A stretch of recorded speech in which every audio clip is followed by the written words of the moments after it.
मैं हूं दिनेश वारुडे और सिलोजिम्स का जो पहला पार्ट हम लोगों ने कंप्लीट किया था उसके आगे के भागों को मैं आप लोगों को क्वेश्चन के माध्यम से समझाऊंगा। हमने लास्ट वीडियो में सर्टेनिटी पर आधारित एक चैप्टर कंप्लीट किया था। सर्टेनिटी मतलब निश्चितता पर आधारित सवाल। उसमें हमने सर्टेन वेन डायग्राम बनाना सीखा और सर्टेनिटी के तीनों जो रूल थे उन तीनों रूल को अच्छे से समझा। यदि जिन लोगों ने पहले वाला वीडियो नहीं देखा है तो कृपया करके आप सबसे पहले जो बेसिक वीडियो है जो उसमें रूल्स मैंने दर्शाया है आप उन रूल को जरूर पढ़ लीजिएगा। मैंने उसमें पहला रूल बताया था सर्टेनिटी का कि जब दो तत्वों में पॉजिटिव रिलेशन होता है तो उन्हीं दो तत्वों में निगेटिव सर्टेन कंक्लूजन नहीं निकलता, मतलब नकारात्मक निश्चित निष्कर्ष नहीं निकाला जाता और इसी का वाइस वर्सा होता है। फिर दूसरा नियम मैंने बताया था कि इन से आउट की ओर जाने वाले सभी वाले जो निष्कर्ष होते हैं वो सही होते हैं। इन से आउट की ओर जाने वाले कुछ वाले कम से कम वाले जो कंक्लूजन होते हैं वो भी सही होते हैं। फिर मैंने आपको बताया था आउट से इन की ओर आने वाले सभी वाले जो निष्कर्ष होते हैं वो गलत होते हैं। फिर आउट से इन की ओर आने वाले कुछ और कम से कम वाले जो निष्कर्ष होते हैं वो सही होते हैं। थर्ड रूल मैंने आप सभी लोगों के सामने रखा था। मैंने आपसे कहा था कि जब दो तत्वों में कोई भी संबंध न हो, मतलब there is no relation between both the elements, तब हम कोई भी निष्कर्ष नहीं निकालेंगे, मतलब हम कोई निश्चित रूप उस पर नहीं बता सकते। हम पॉजिटिव भी नहीं बता सकते और निगेटिव भी नहीं बता सकते। तो ये मैंने आपको लास्ट क्लास में बताया हुआ है। आप सभी लोग मेरे इस चैनल को सब्सक्राइब करें ताकि आप सभी को समय समय पर जो भी मैं लेक्चर्स अपलोड करूंगा वो आप लोगों तक पहुंच सके। और आप जो बेल आइकन होता है उस बेल आइकन पर भी क्लिक करेंगे ताकि आपको सारी नोटिफिकेशन आसानी से मिल सके। तो आइए बच्चों, हम लोग जो क्वेश्चन है उस क्वेश्चन को समझते हैं। उसके बाद जो चैप्टर नंबर 2 है पॉसिबिलिटी, उसको समझने की कोशिश करते हैं। सबसे पहले आपके सामने एक सवाल लिखा है, कुछ पेन पंखे हैं, कुछ पंखे फूल है। तो मैं समय न बर्बाद करते हुए सीधे से इस स्टेटमेंट का वेन डायग्राम बनाता हूं। चलो, तो इसका सर्टेन वेन डायग्राम बनाते हैं। कुछ पेन पंखे हैं, कुछ पेन पंखे हैं।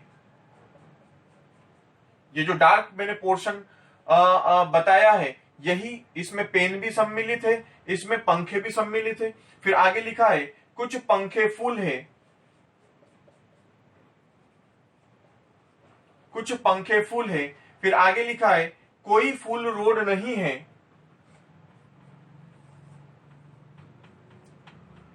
कोई फूल रोड नहीं है। ये आपको ध्यान रखना है बच्चों कि पूरा फूल जो है वो रोड नहीं है, मतलब फूल और रोड में निगेटिव डायरेक्ट रिलेशन है। हमें जानकारी है कि पूरा फूल रोड नहीं है। तो आप खुद सोचिए, डायग्राम में अभी तक पूरा बनाया नहीं है पर फिर भी आप लोग यहाँ पर समझ सकते हैं कि यहाँ पर पंखे का भी भाग है और फूल का भी भाग है। तो जब ये 100% जब फूल जब रोड नहीं है तो यहाँ पर जो कुछ पंखे होंगे वो भी रोड नहीं होंगे। ये आपको ध्यान में रखना है। आगे लिखा है सभी रोड शहर है, सभी रोड शहर है। आप सॉरी, यहां पर शहर है, सभी रोड शहर है। तो बच्चों आपको यह भी ध्यान में रखना है कि फूल और रोड में डायरेक्ट निगेटिव रिलेशन है। अब मैं बात करता हूं शहर और फूल में क्या रिलेशन होगा, तो आपको बहुत अच्छे से समझना है। देखिए, मैं इस डायग्राम को थोड़ा सा वापस से सिर्फ इतना डायग्राम जो है उसको बनाने की कोशिश करता हूं।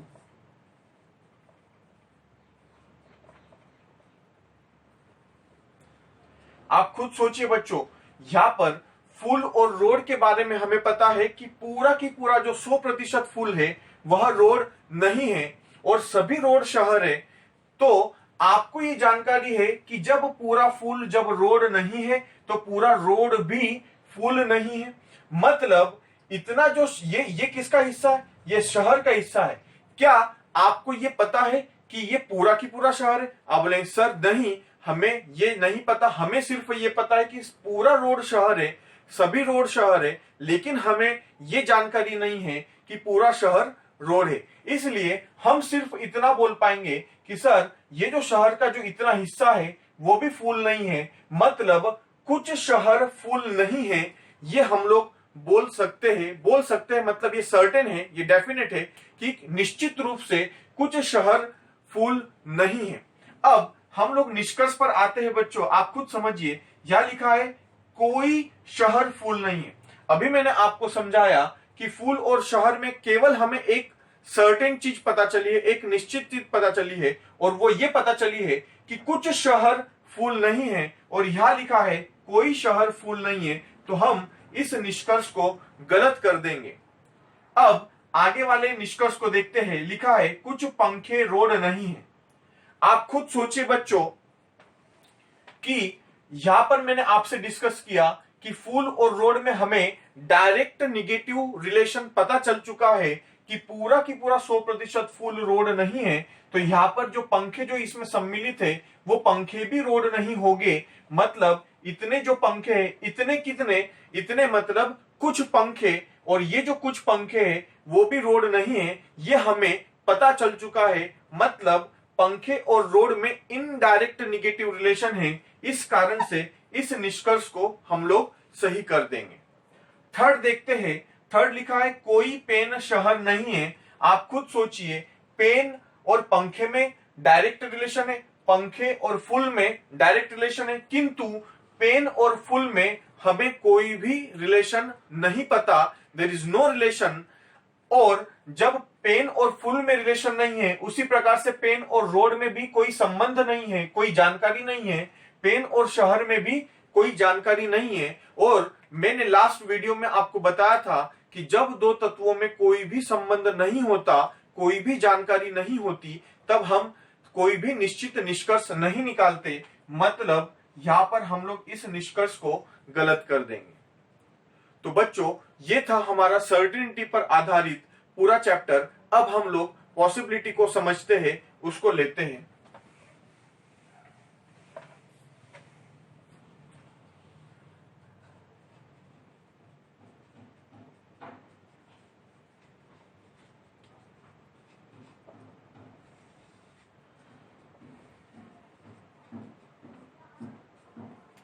देखिए बच्चों, पॉसिबिलिटी पर आधारित मतलब संभावना वाले तथ्य।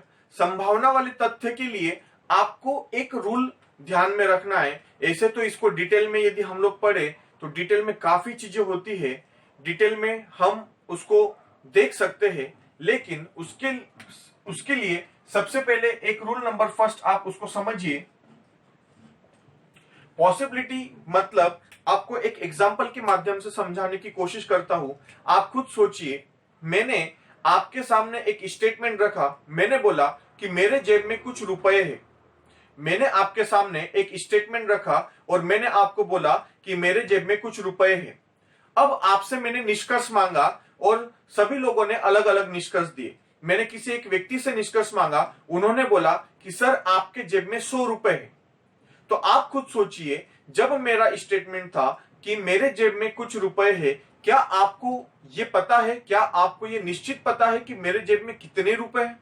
आपको ये डेफिनेट जरूर पता है कि मेरे जेब में कुछ रुपए है, किंतु आपको ये नहीं पता, आपको उसकी क्वांटिटी नहीं पता कि उसमें कितने निश्चित रूप से पैसे है। और इस व्यक्ति ने जो भी जवाब दिया, उन्होंने बोला कि सर आपके जेब में 100 रुपए है, तो आप उस निष्कर्ष को बिल्कुल गलत कर देंगे। आप बोलेंगे कि सर इन्होंने जो आंसर दिया है, इन्होंने जो निष्कर्ष निकाला है वो एक निश्चित निष्कर्ष निकाला है, किंतु हम निश्चित निष्कर्ष नहीं निकाल पाएंगे क्योंकि हमें स्टेटमेंट में ही निश्चित पता नहीं है। हाँ, लेकिन यदि मैंने किसी दूसरे व्यक्ति से इसी सवाल का जवाब मांगा तो उन्होंने बोला कि सर हो सकता है आपके जेब में 100 रुपए हो, तो मैं उनके निष्कर्ष को बिल्कुल सही मानूंगा। क्यों? क्योंकि मैंने जब स्टेटमेंट में बोला था कि मेरे जेब में कुछ रुपए है, मतलब कोई निश्चितता नहीं थी, और उन्होंने जो जवाब दिया वो भी कोई निश्चित नहीं है, उन्होंने केवल एक अनुमान लगाया है और वो अनुमान हम मान्य कर सकते हैं। आप खुद सोचिए, इसका रूल जो बनता है वो यही बनता है कि जब दो तत्वों में हमें कोई भी जानकारी नहीं होगी तब हम जितने भी अनुमान हैं वो सही कर देंगे। आप इस चीज को ध्यान में रखिएगा। मैं वापस से दोहराना चाहता हूं, ये नियम जो है वो किस प्रकार से लगेगा, मैं आपको ये बताना चाहता हूं कि जब दो तत्वों में कोई भी जानकारी नहीं है, छोटा सा एग्जांपल, दो लोग खड़े हैं, उन दो लोगों के बारे में आप भी नहीं जानते और मैं भी नहीं जानता। दो लोग बाहर खड़े हैं, उन दो लोगों के बारे में आप भी नहीं जानते और मैं भी नहीं जानता। अब आपने मुझसे बोला कि सर आप उनके ऊपर निष्कर्ष निकालिए। मैंने बोला कि दोनों भाई है। आप बोलेंगे सर आपका निष्कर्ष गलत है। मैंने बोला क्यों? सर जब आपको पता ही नहीं कि वो दो लोग कौन है और आप इतने डेफिनेट कैसे बोल रहे कि दोनों भाई है, तो आप मेरे निष्कर्ष को गलत कर देंगे। किंतु वापस से उसी स्टेटमेंट को यदि मैंने बोला कि दो लोग बाहर खड़े हैं, न आप जानते हो न मैं जानता हूं। आपने मुझसे बोला कि सर निष्कर्ष निकालिए, और मैंने निष्कर्ष में मैंने बोला कि हो सकता है दोनों भाई हो या फिर दोनों भाई होने की संभावना हो।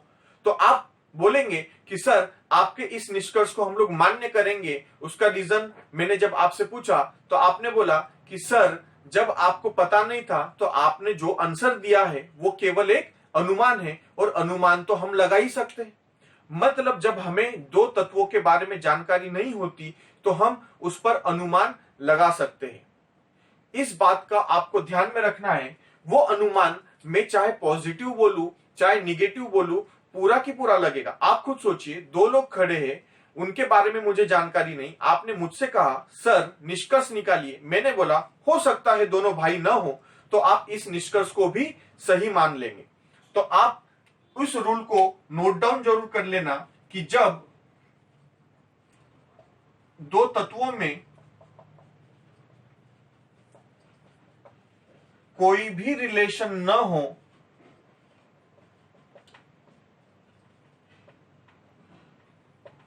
तब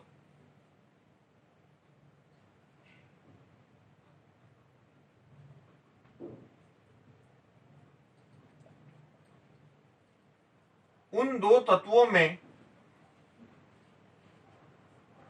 संभावना सही मानी जाएगी, चाहे वह पॉजिटिव या निगेटिव संभावना हो। When there is no relation between both the elements, then all the condition of possibility will be true. Either it will positive or negative.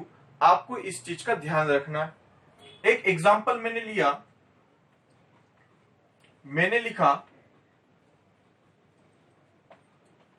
कुछ आम फल है। मैंने लिखा कुछ फल पेड़ है। यहां पर निष्कर्ष लिखा है, कंक्लूजन लिखा है,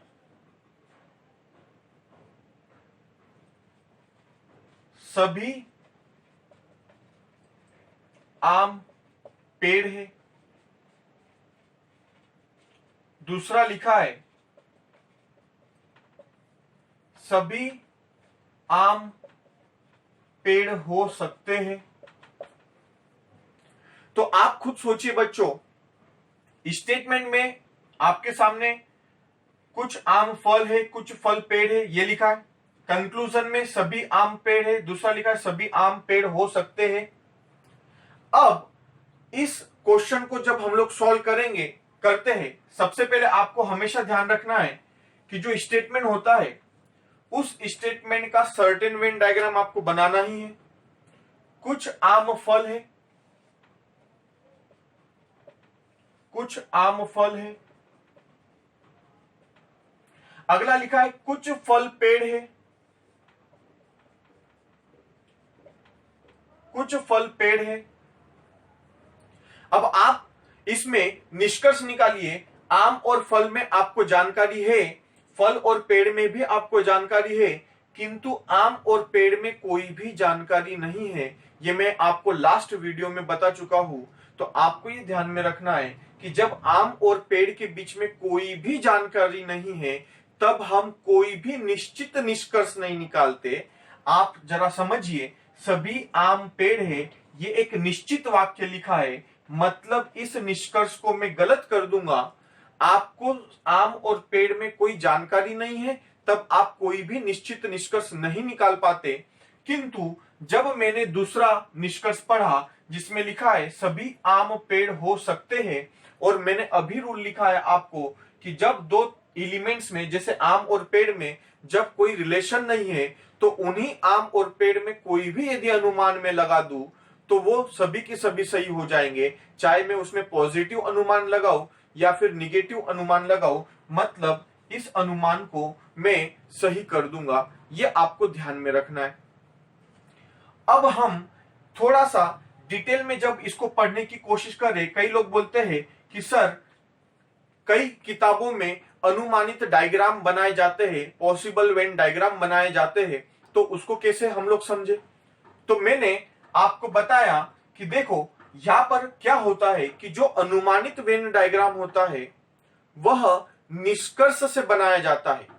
मैं वापस से दोहराना चाहता हूं, जो अनुमानित डायग्राम होता है वह निष्कर्ष से बनाया जाता है, और उस निष्कर्ष में स्टेटमेंट को पढ़ा जाता है। स्टेटमेंट अपने आप में सत्य होता है यदि उस अनुमानित वेन डायग्राम जो हमने बनाया है उसमें यदि स्टेटमेंट समावेश हो जाए या फिर इम्प्लिसिट हो जाए या उसमें लाई कर जाए। इसका अर्थ यह होगा कि जो भी निष्कर्ष होगा अनुमानित वो सही होगा। यदि वह उसमें समावेश न हो तो वो गलत होगा। मैं ये एग्जाम्पल के माध्यम से समझाऊंगा, और ये जो मैंने वाक्य लिखा है बच्चों, आप इस वाक्यों को बहुत अच्छे से नोट डाउन कर लेना। मैं वापस से बोलता हूं, जब भी आपको अनुमान दिया होगा तो वो अनुमान निष्कर्ष में होगा, और आपको उस निष्कर्ष का अनुमानित वेन डायग्राम बनाना है।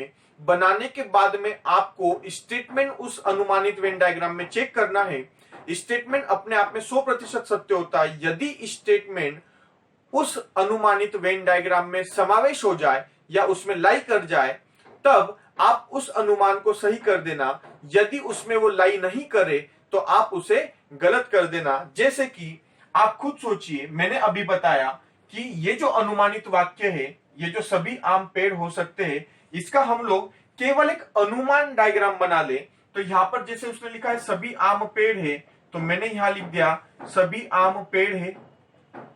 अब आप बोलेंगे कि सर ऐसा तो स्टेटमेंट में कहीं लिखा नहीं। मैं आपको स्पष्ट करना चाहता हूं, जो मैंने अभी दूसरा रूल बताया वो आप लोग नोट डाउन कर लेना। जब भी आपको अनुमानित वाक्य दिखाई दे तो उस अनुमानित वाक्य का अनुमानित वेन डायग्राम, ये कोई सर्टेन नहीं है। सर्टेन वेन डायग्राम केवल ये है, ये एक अनुमान है, ये केवल एक अनुमानित डायग्राम है। क्यों? ये मैंने इसलिए बनाया क्योंकि यहां पर निष्कर्ष में लिखा था और इसने लिखा था सभी आम पेड़ हो सकते हैं, तो मैंने सभी आम को पेड़ बनाकर चेक कर लिया। अब आप इस स्टेटमेंट को इस डायग्राम में लाई करवाने की कोशिश करिए। आप खुद सोचिए, यहां लिखा है कुछ आम फल है, तो कुछ आम फल है वो तो बनाना ही पड़ेगा, तो आपने बनाया कुछ आम को फल बना दिया। आगे लिखा है कुछ फल पेड़ है, तो आपने कुछ फल पेड़ है ये भी आ गया। मतलब यदि ऐसा डायग्राम होगा, जैसे मैं बोल रहा हूं यदि मतलब एक अनुमान, यदि सभी आम पेड़ होंगे भी, मान लो यदि होंगे भी, तो भी ये स्टेटमेंट इसमें समावेश हो रहा है, मतलब हम लोग इस प्रकार का अनुमान लगा सकते हैं। तो मैंने आपको दो चीजें बताई बच्चों। पहला रूल बताया कि जब दो तत्वों में कोई भी संबंध हो तो आंख बंद करके अनुमान सही कर दो। याद रखो, जब दो तत्वों में कोई रिलेशन न हो तब आंख बंद करके सही करो। और यदि फिर भी आपको लगता है तो आप, जो मैंने अभी दूसरा रूप जो बताया कि आप अनुमान, जो वाक्य दिखाई दे रहा है उसका अनुमानित डायग्राम बनाओ। डायग्राम बनाने के बाद में स्टेटमेंट को उसको लाइक करवाने की कोशिश करो। यदि स्टेटमेंट लाइक हो जाता है तो उसे सही करो, वरना गलत कर दो। तो यही चीजें आपको महत्वपूर्ण रूप से समझनी है। एक छोटा सा एग्जांपल लेता हूं, उससे आपको काफी चीजें क्लियर हो जाएगी। जैसे समझिए, मैंने लिखा कुछ गांव शहर है, और मैंने लिखा कोई शहर देश नहीं है। निष्कर्ष में मैं थोड़ा सा यहां पर वेन डायग्राम के लिए जगह छोड़ता हूं। निष्कर्ष के लिए लिखा है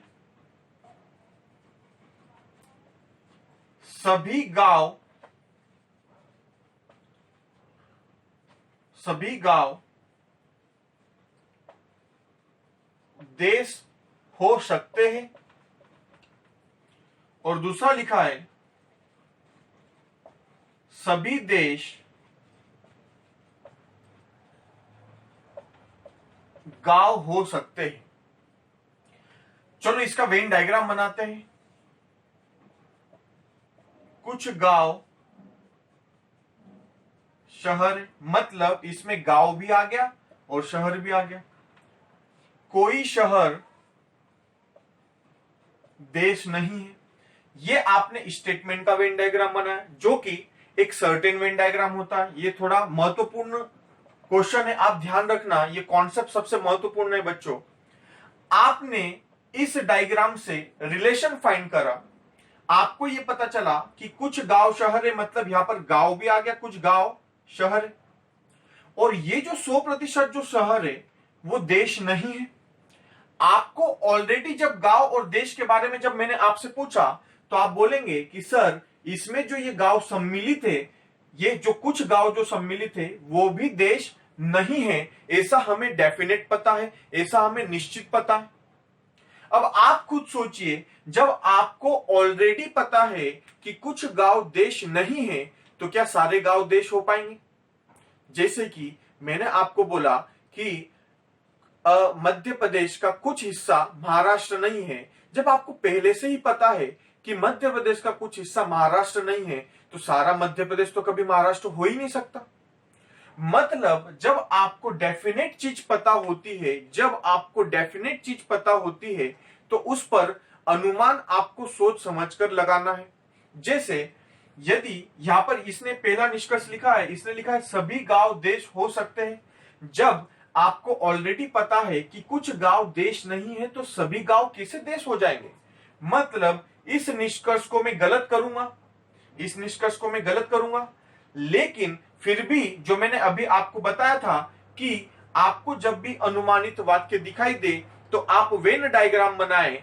आप खुद सोचिए, जब यहां पर लिखा है कि सभी गांव देश हो सकते हैं तो आप एक काम करिए, इसका वेन डायग्राम बना के देखिए। सभी गांव देश हो सकते हैं तो सभी गांव को देश बनाकर चेक कर लीजिए।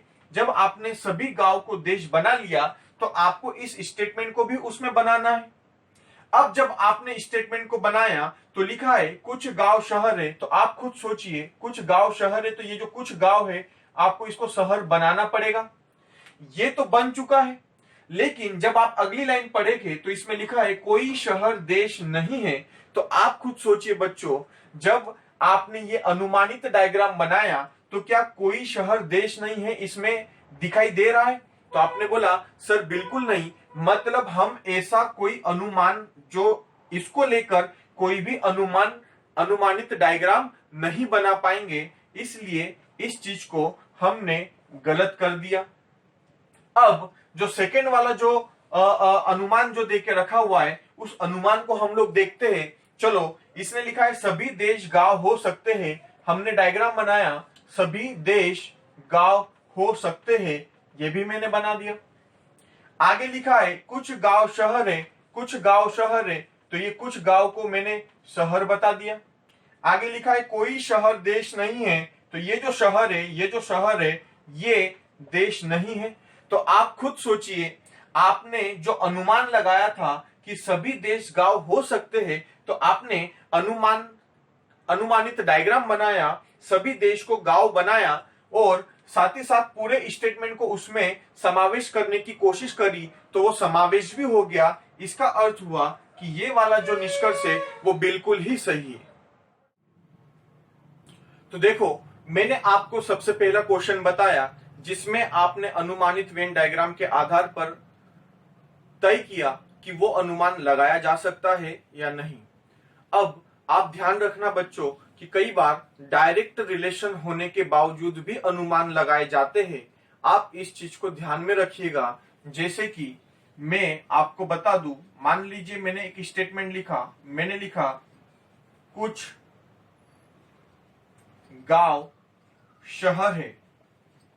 मान लीजिए मैंने लिखा कुछ गांव शहर है और कंक्लूजन में लिखा है सभी गांव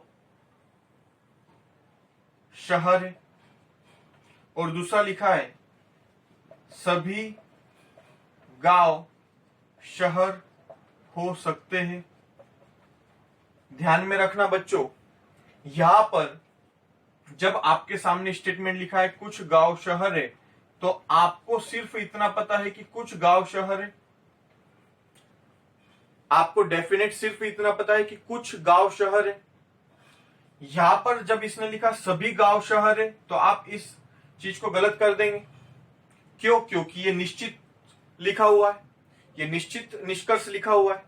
आपको जब निश्चित डेफिनेट इतना पता है कि कुछ गांव शहर है, कुछ में मात्रा नहीं पता, और इसने बोल दिया कि सभी गांव शहर है, तो आपने इस डेफिनेट निष्कर्ष को गलत कर दिया।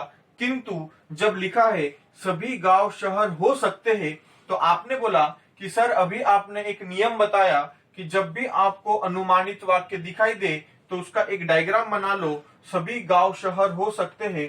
तो इस सभी गांव को जब मैंने शहर बनाया, ये एक अनुमानित डायग्राम है। अब इस अनुमानित वेन डायग्राम में इस स्टेटमेंट को आपको पढ़ना है। यदि स्टेटमेंट उसमें लाइक कर जाएगा, समावेश कर जाएगा, तो इस निष्कर्ष को मैं सही कर दूंगा।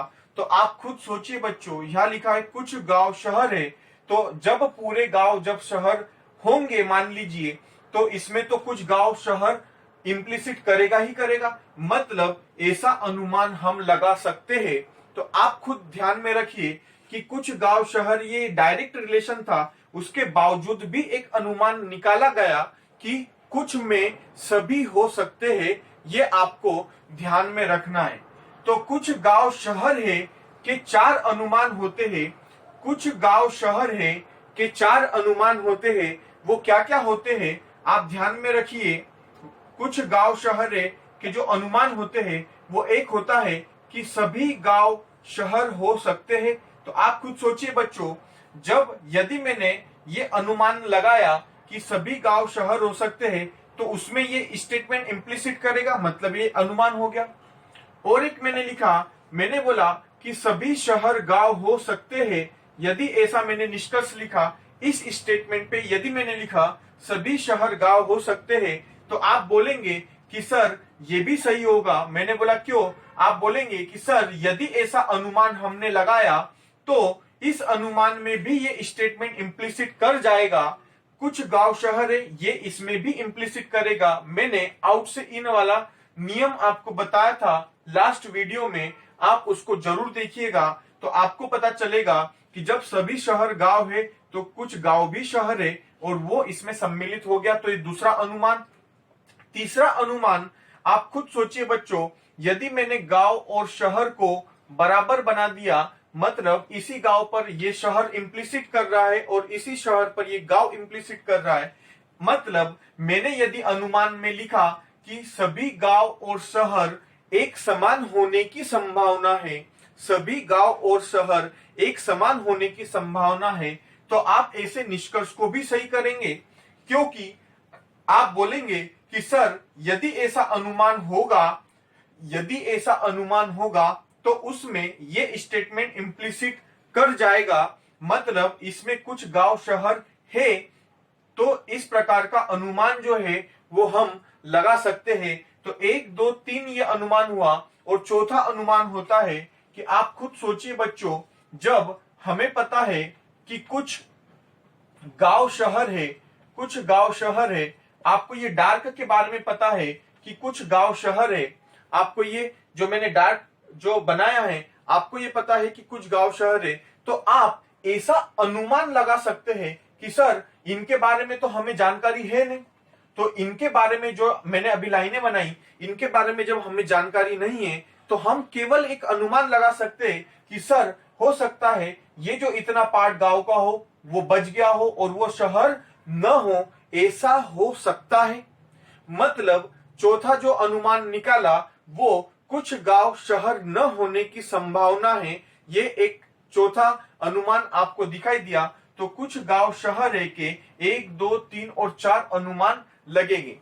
अब आप बोलेंगे कि सर इस स्टेटमेंट में ऐसा कौन सा वाक्य है जो अनुमान न लगाए? जैसे यदि कुछ गांव शहर है में यहां पर मैंने कंक्लूजन लिखा होता कोई गांव शहर नहीं है, यहां लिखा होता कोई गांव शहर नहीं है, तो आप बोलते कोई गांव शहर नहीं होने की संभावना है।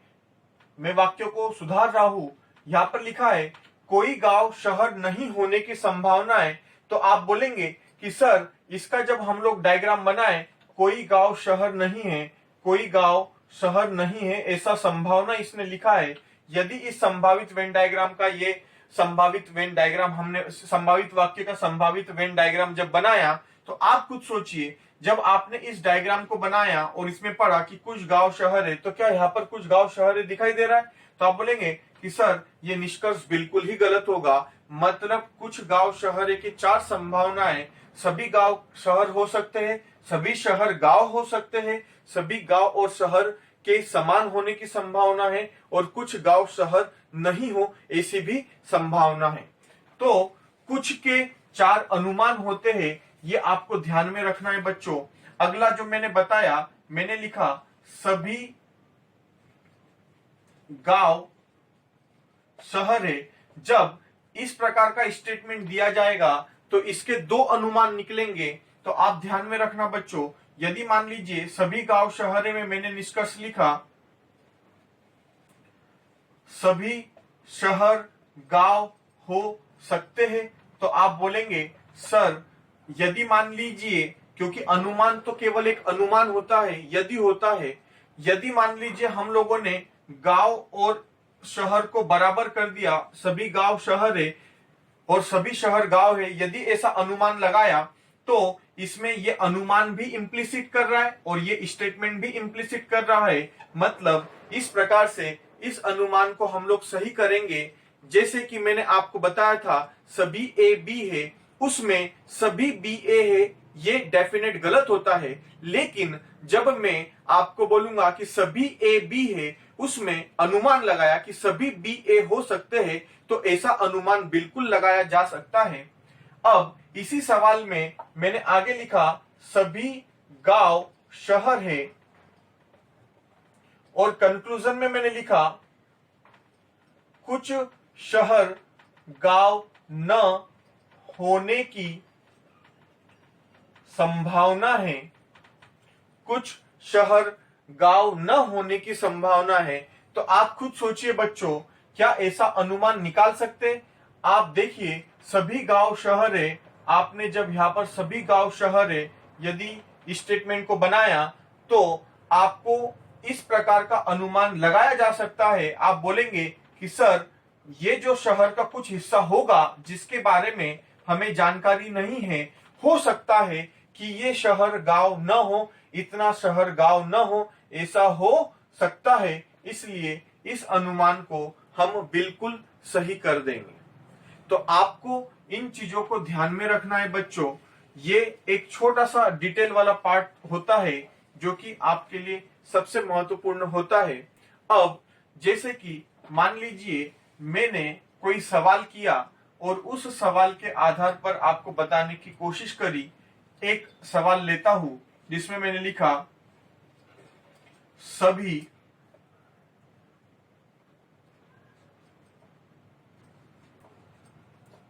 ए बी है,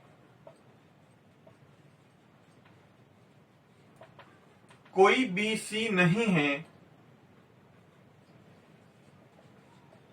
सभी डी सी है। चलो इसका हम सर्टेन वेन डायग्राम बनाते हैं। सभी ए बी है, कोई बी सी नहीं है और सभी डी सी है। अब निष्कर्ष लिखा है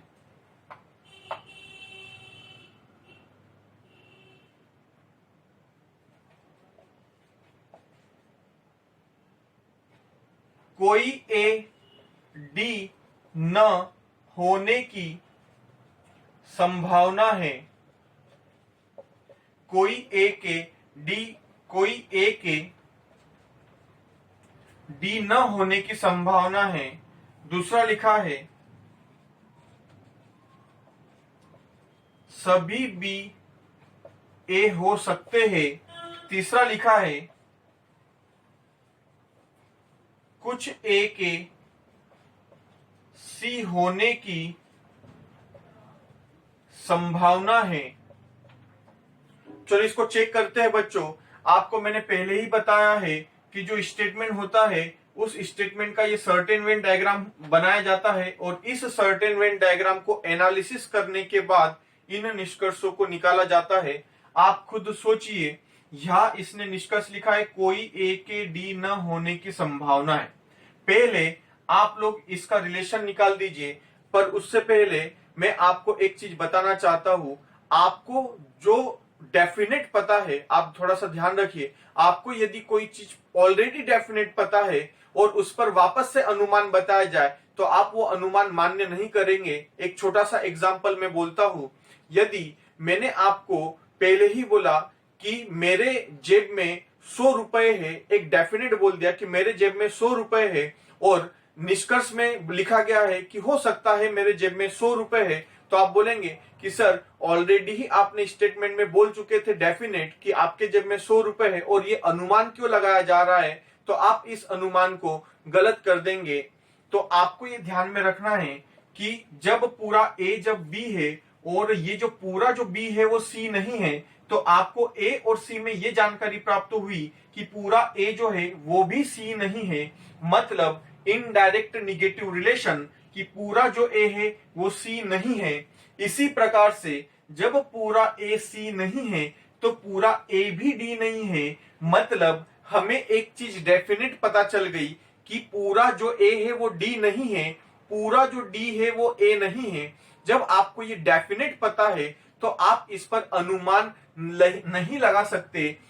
तो यहाँ पर ये जो लिखा है कोई ए के डी न होने की संभावना है, ये अनुमान लगाया गया है। मतलब हम इस पर अनुमान नहीं लगा सकते, इसलिए इस निष्कर्ष को मैंने गलत किया। अगला लिखा है सभी बी ए हो सकते हैं।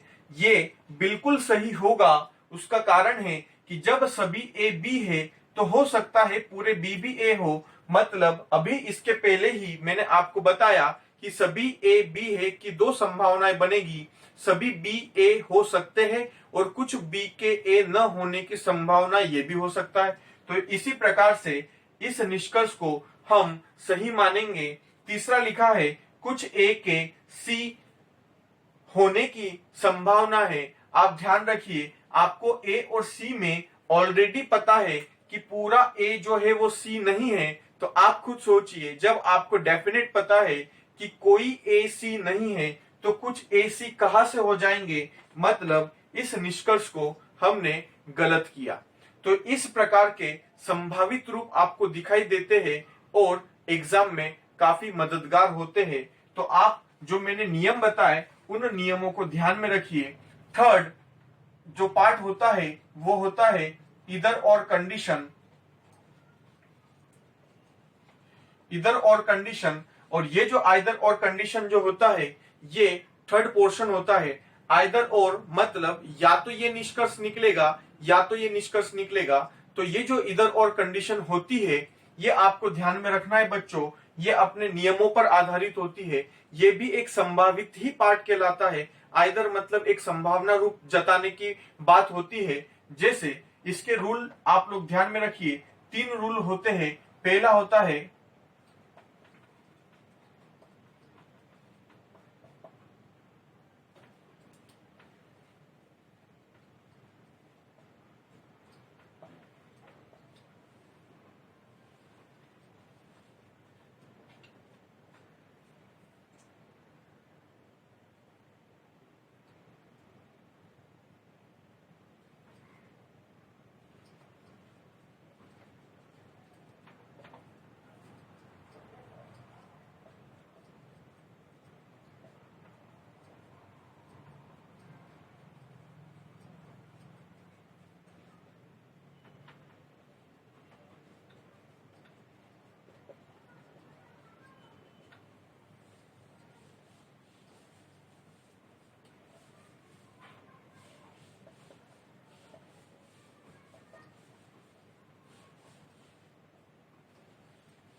तो ध्यान में रखिए आइदर और के जो रूल्स होते हैं वो 3 प्रकार के हैं, 1 2 3। ये तीनों ही रूल एक साथ में जब फॉलो होंगे तभी जाके हम लोग इधर और कंडीशन लगा पाएंगे। एक छोटा सा एग्जांपल समझाता हूं।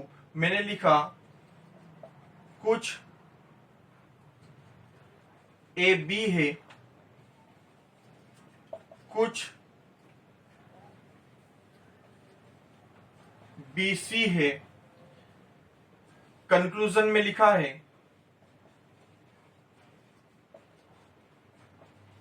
कुछ ए सी है,